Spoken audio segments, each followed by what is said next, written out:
A very pervasive depiction of Nietzsche sees him as a philosopher of atheism, nihilism, anti-faith, the barefaced rejection of belief and God.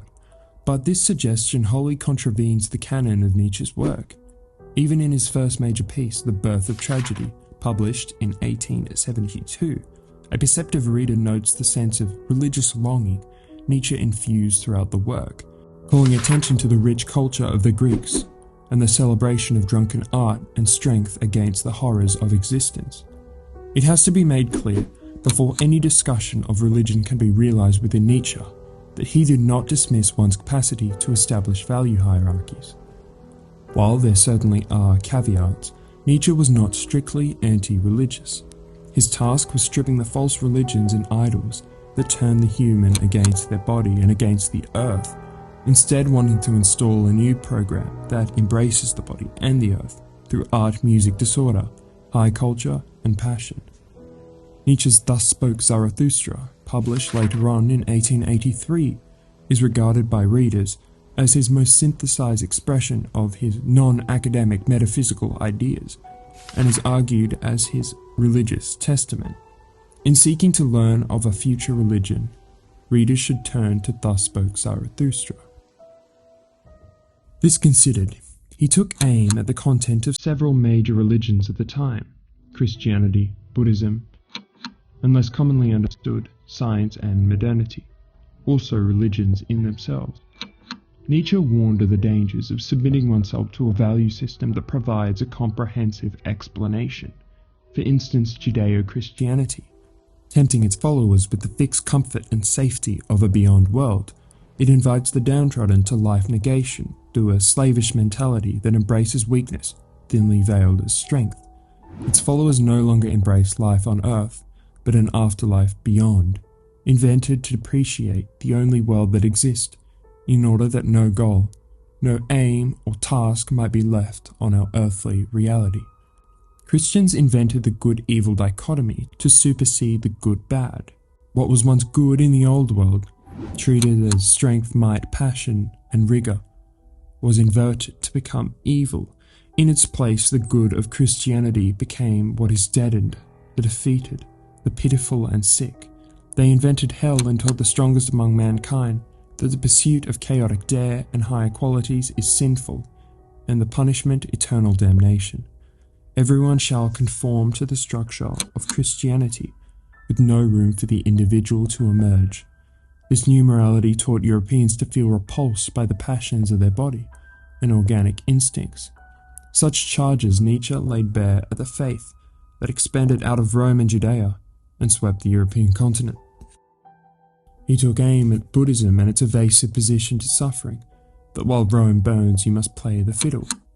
Perhaps the latest stage in his charges against religion was the decadent nihilism of modernity that emerged from science, as Christian values began to decline but did not meet complete eradication.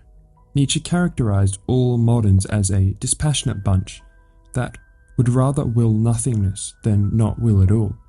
The moderns, like the priestly kind, placed their ascetic ideal at the heart of their slavish mentality, but their navigation of asceticism followed a different course, by idolizing Socrates in his worship of truth as the highest ideal. This focus on truth led to the subjective instrumental rationality that does not evaluate ends, allowing utilitarianism to dominate modern mass culture.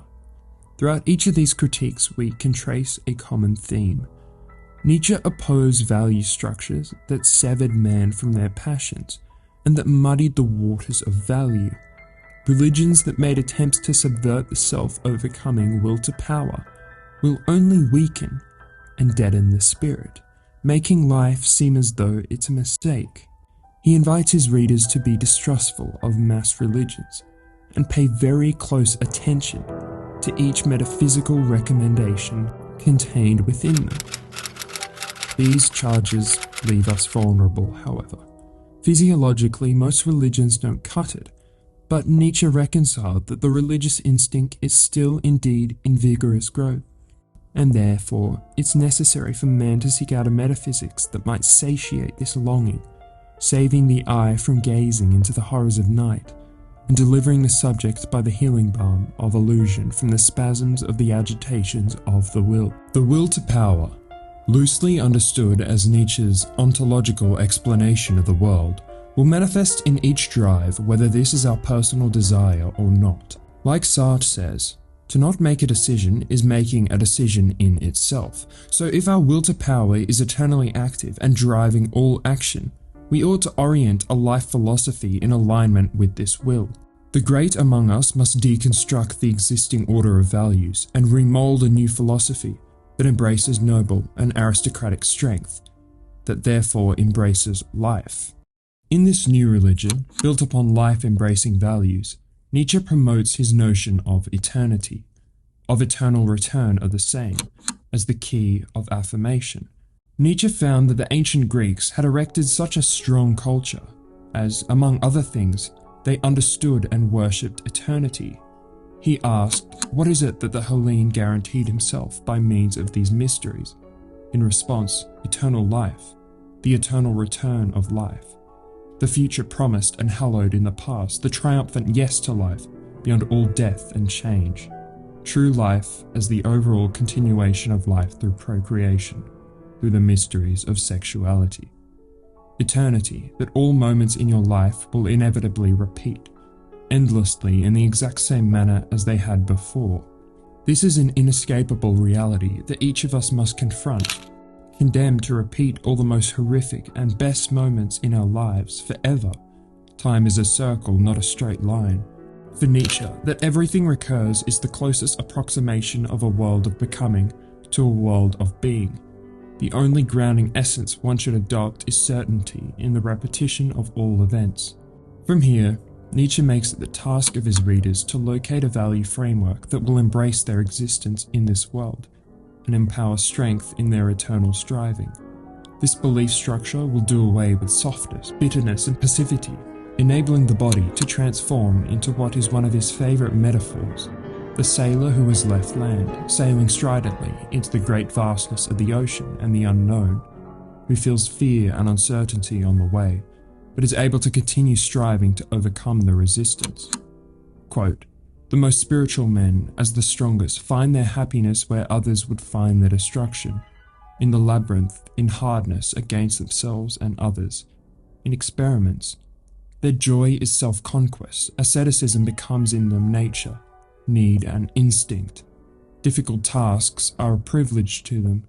To play with burdens that crush others, a recreation. Knowledge, a form of asceticism. They are the most venerable kind of man, that does not preclude them from being the most cheerful and the kindliest. End quote. This is a naturalistic faith in the world and the organic that Nietzsche is striving for. While it does not strictly promote spirits and the existence of a new physics out and away from Earth, it does hone in on our relationship with the dirt underneath our feet, our primordial pains, the birds chirping in the forest, the rivers flowing. This new religion is to bring a new hardness and make your heart sing. It is not giving yourself to complete mechanistic processes. Nietzsche illuminates the overman in this philosophy, of which is not a fixed position that man is capable of arriving at, but a representation of the apotheosis of his greatest ideas. The overman is for eternity something beyond, is over the grasp of humanity, and is in fact elevated to divine status. The overman is the divinely man, but the earthly man, like yourself, who does not exist as a being, must instead live in an eternal stage of becoming. The earthly man has no end, but is only an interlude, a bridge, a great promise that will never be accomplished. Man's life is the conscious striving through the will to power, like the sailor venturing into the greatest depths of the ocean in search of monsters and looking too for a shoreline that will never appear over the horizon. This thought is traced back through Hegel and Marx and found in its most modern form in the work of Sartre, who brilliantly proclaims that existence precedes essence. Put in another way, we are born not with a predetermined system of values or an inherent nature, but with a blank slate that we can then build upon as architects, as self-legislators and creators. Humans are not fixed entities of being, but are historically always becoming in a fluid, indefinable state. Nietzsche thinks too many of us mistake this fact by believing we are predefined as fixed objective beings, thus more inclined to take the convenient path by conforming to existing structures already present within the herd. But a select few warrior knights among us, he says, will separate themselves from this sick idea of being and recognize the eternal striving of man. Here and only here, this noble class of philosophers that has emerged might cultivate an eternal beauty by daring to create in themselves the overman. And do not be mistaken, the overman is intimately connected with man. Nietzsche's God represents the naturalistic faith, not by being antithetical to humanity, but its ideal form. Religions like Christianity view God as something pure and uncorrupted by the human soul. Nietzsche thinks of this as a gross mistake.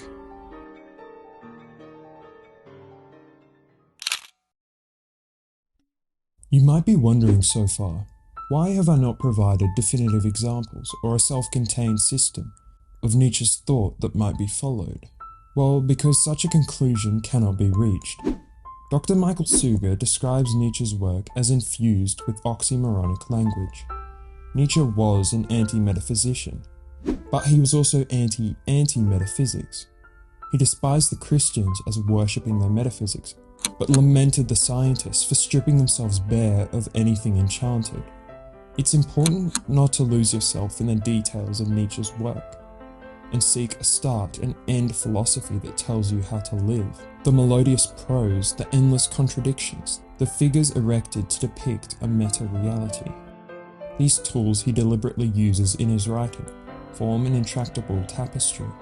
It never settles, because if it does, it loses its allure. He writes, "Alas, and what are you? My written and painted thoughts. You have already taken off your novelty, and some of you, I fear, are on the point of becoming truths. They already look so immortal, so pathetically righteous, so boring." Nietzsche has told us of his godless theology. He has acted as teacher, us the student follower. Paradoxically, it now becomes the responsibility of Nietzsche's followers to strip themselves of this title. He writes, "One repays a teacher badly if one always remains nothing but a pupil." Like Nietzsche's beast of burden, the camel, who has dutifully borne others' values, it now becomes time to transform themselves from this burdened state into the second metamorphosis of the spirit, the lion, who is prepared to destroy and defy, but keeping in mind the knowledge they had previously mastered. One should not be misled. Great minds are skeptics. Convictions are prisons. Now go away. Run and be free as Nietzsche would have wanted. Frolic in the forest and live on the edge. Your mistake in this world is to think of yourself as only a disciple for too long.